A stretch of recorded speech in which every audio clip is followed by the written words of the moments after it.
Hi, grade 7. This is Mr. Mahmoud. I hope you are fine and everything is fine with you. In today's video, we will start talking about the Arabian Peninsula. That's the second lesson. The first lesson was generally talking about the Arabian Peninsula, Iraq, and Iran. Today, we're gonna talk about the first one of them, which is the Arabian Peninsula. Actually, Arabian Peninsula has a very big country, which is Saudi Arabia. Saudi Arabia is the largest country in the Arabian Peninsula. It has major center of religion and culture, and the economy is one of the strongest in this region. So it has three remarkable things. It is the largest country, it is the center of religion and culture, and the economy is the strongest in this region. Of course, we know that Saudi Arabia speak Arabic, and Islam is a strong influence on their culture and customs. This religion was started in Saudi Arabia by Muhammad. Most Saudis follow one of two branches of Islam. We have two branches of Islam. We have Shia or Sunni. About 85% of Saudi Muslims are Sunni and 15% Shia. Let's talk about what is the Shia, what is the Sunni.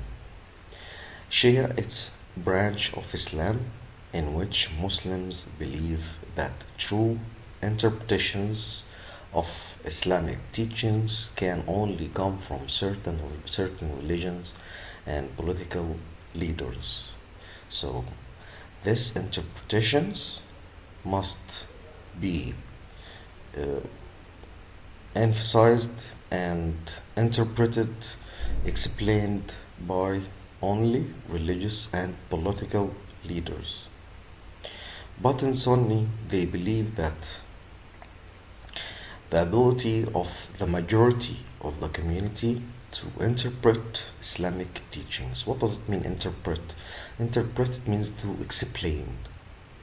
Alright? So who can explain the Islamic teachings in Sunni doctrine or in Sunni branch of Islam? It's the majority of community. Majority of community. But in Shia, only religious and political leaders can explain the teachings of Islam. Alright. Islam influences Saudi culture in many ways. It teaches modesty. Modesty means to be humble in whatever you wear, clothes. So traditional clothing is long and loose, covering the arms and legs. Women rarely go out in public without a husband or male relative. But women can own and run businesses. The country's government is a monarchy, kingdom.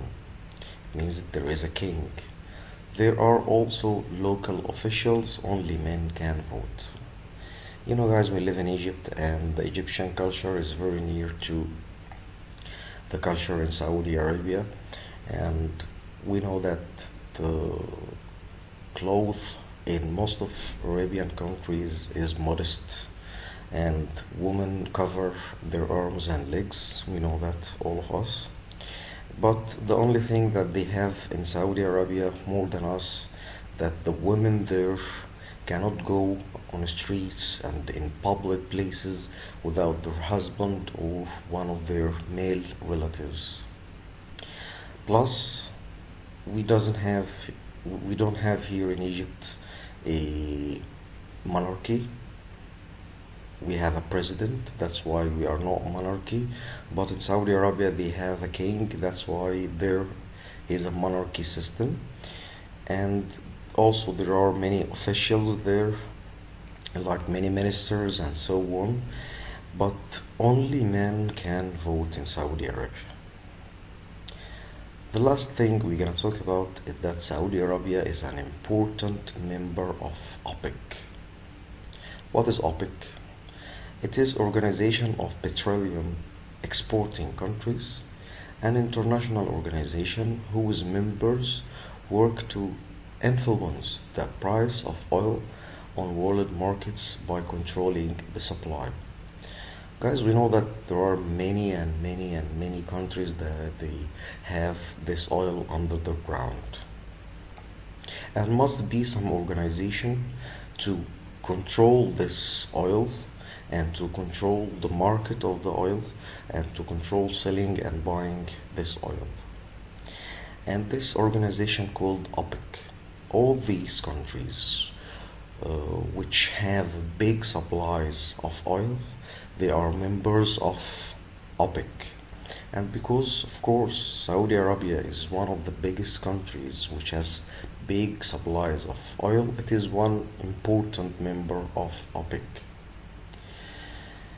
OPEC works to control oil, as I said, supplies to influence world oil prices. And that's enough for today. I hope you stay fine and thank you very much for your listening. Have a good time.